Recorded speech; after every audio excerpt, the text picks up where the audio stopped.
Hello. So I just wanted to take you through the recent development that has happened. DT has released the seat matrix for the admission process for 2018-19 for the MBA institutes. And if you go through that, you will see that there are no all India seats for JBIMS. So let's see what exactly has happened and how it's going to impact the whole admission process. Now, the major change this time is the DTE had given a circular last week in which they had mentioned that autonomous institutes will not have any all India seats. So what I have done here is on the first table that you see is the seat distribution which was there last year. And what you have here is the new seat distribution. So if you see what has happened is from all India, there were 18 all India seats for JBIMS. Now there are no all India seats. So that number has become 0. Minority seats were never there for JBIMS anyway. So that has remained at 0. But what has happened is because of this whole decision of not including 18 all India seats, the other seats have increased. So if you see open, there were 47 seats last year and they have become 54 now. From 13 SC, it has become 16. ST has increased by only 1. So from 7, it became 8 now.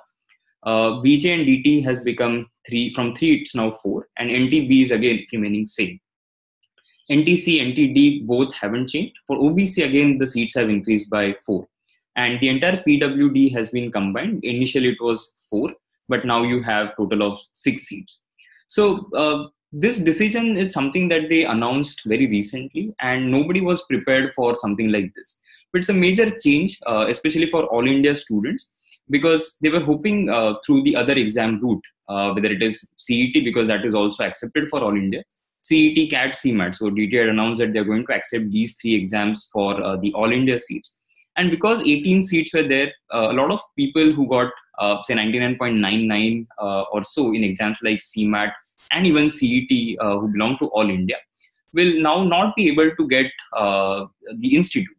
And definitely it's a sad news for them. So let's see what the impact is going to be of this particular decision.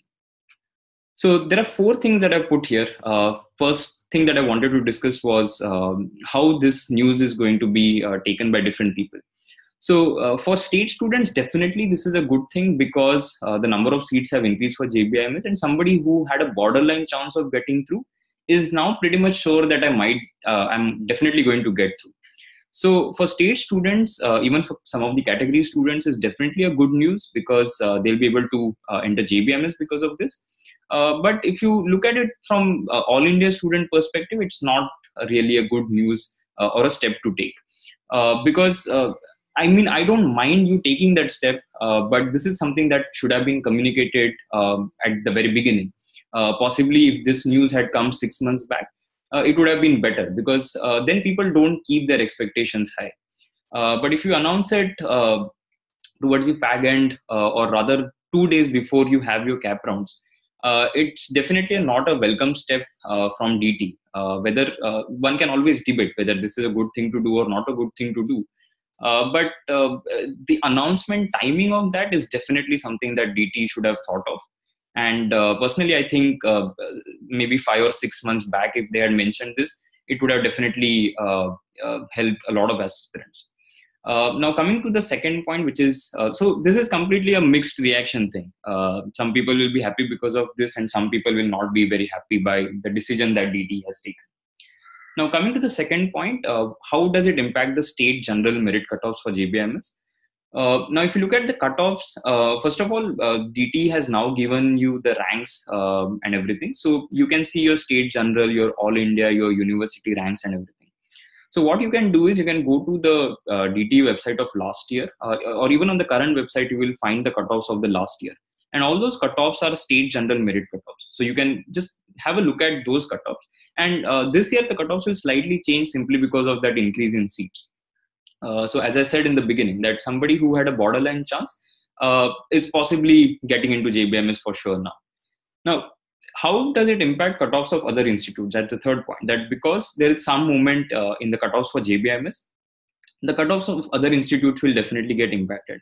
But the impact is not going to be significantly high because if you look at the seat distribution for other institutes, that has remained pretty much constant. So only because of those 18 seats that are going to be anyway distributed across categories, the impact on the overall cutoffs of other institutes is not going to be significantly higher. And a lot of people get confused regarding mark cutoffs. Please note that you can't look at cutoffs in terms of marks because it depends on the difficulty level of CET, and that changes every year. Hence, what you should be looking at is the state general merit cutoffs of the previous year.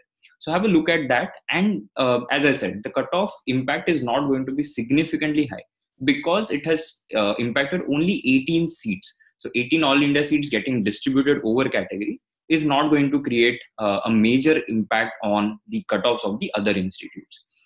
And the last point is, what's the future? So see, because JBIMS, or rather DT, has taken a step like this, this is something that is beyond our control. So I'm pretty sure that a lot of All India students must be heavily disappointed at this point of time. But the only thing that I want to tell you guys is there's this Serenity Prayer, right? That God grant me the serenity to accept the things I cannot change, and courage to change the things I can, and wisdom to know the difference between them. So this is something that is beyond our control. As I said, it should have been informed earlier, but then we can't do anything. So if you are somebody who is sitting with a 99.99 in CMAT and hoping to get into JBIMS, I can understand. I can sort of feel what you're going through, but at the same time, you need to accept that things would have been different, and this is something that you can't do anything about. So just live with it. I mean, you can't do anything. There's no point. Don't take it to your heart. There's no point wasting your time thinking as to how things could have been. So figure out what you can do, because see, even if you have got that score, possibly not JBIMS, you still have Sydenham, you have other institutes, and you can get into those institutes. So take it positively, because there's no other way to look at it. I mean, of course, it's a sad news for All India seats, and but as I said, you can't do anything about it. So you still have other institutes. Once you get into these institutes, try to make the most of it, rather than just wondering about the lost opportunity that is there. The other part that I wanted to discuss was for JBIMS, what it does. Because see, when an institute like JBIMS, which is one of the finest institutes in this country, does something like this, and the impact, the decision might be taken completely by DT, I think. They possibly need to think as to where they are headed, because if you're trying to build an institute which is a nationally ranked institute, and you're trying to improve that, you can't take a decision like this. If you had increased the number of seats, giving pretty good chance to pretty much everybody in the state as well as outside Maharashtra, that would have been a fair step to take, rather than completely removing All India seats. You could have increased the number of seats in JBIMS from 120 to maybe 150 or 180, and still kept a quota of whatever 15% of seats for All India.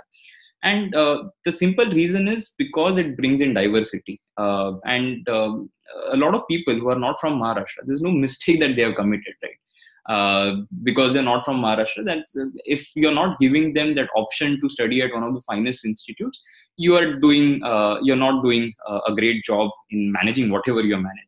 So the only thing that I personally wanted to tell DT is that this is not a welcome step. You ideally should have increased the number of seats. That is something that you can look at possibly, rather than taking a step like this. So we don't know how it will be next year. But definitely for this year, students are going to suffer because of this. Some set of students. Of course, there are other students who are definitely happy because of this decision.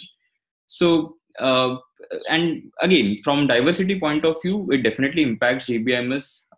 As a brand name, JBIMS has to see how it can grow further. And considering the autonomy and everything, possibly next year onwards, it will be really great if JBIMS can actually move out of the DT process that is there, and conduct a separate test, if not that, maybe the separate process altogether, so that they get to select talent from other states as well. So that's my take. For all the aspirants, what I would say is, considering cap rounds are going to start now, you have a look at the last year's cutoffs, see what your chances are, and then use the options of free, slide, float wisely. Have a look at those cutoffs, because that will tell you what you can possibly get. Aim for a little higher, because this decision is going to impact cutoffs in certain way. So if you're going to get, let's say, the rank 10 college, possibly you can try for rank 9 college in whenever you're putting the preferences, and see what happens. And once you get a particular institute, see what is the chance of getting a better institute, and then only take a call. And once you have your institutes, don't really think, once you get your institute, don't think much, because a lot of times people think that this particular institute I got, this is not a great institute, so what should I do?